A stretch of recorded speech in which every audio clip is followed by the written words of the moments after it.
একটি গা ছমছমে রাত, ঘন কুয়াশা ঢাকা একটি গভীর বন। পটভূমিতে ঝিঁঝিঁ পোকার আওয়াজ এবং দূরে শিয়ালের ডাক শোনা যায়।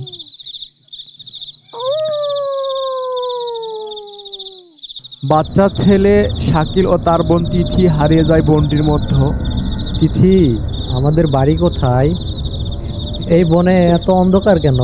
চুপ করো শাকিল, শুনছো না? এই বনে এক ভূত থাকে।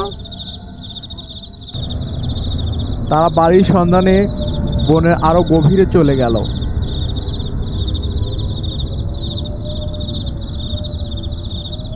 দূর থেকে একটি কালো ছায়া ধীরে ধীরে তাদের দিকে এগিয়ে আসে।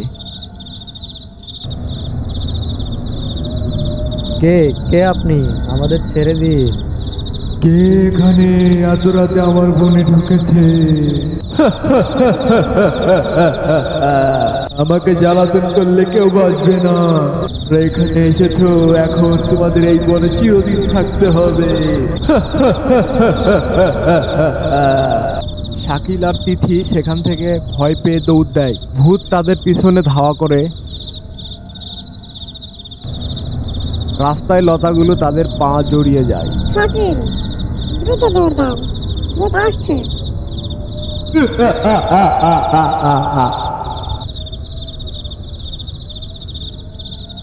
তারা হঠাৎ একটি পুরনো কুঁড়ে ঘর দেখতে পায়।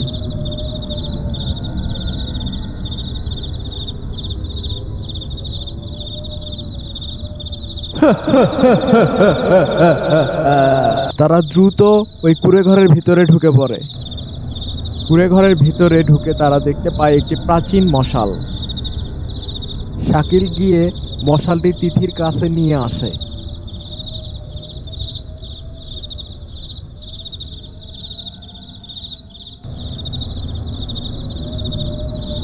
তিথি মশালটি জ্বালায় আর সঙ্গে সঙ্গে চারপাশ আলোকিত হয়ে যায়।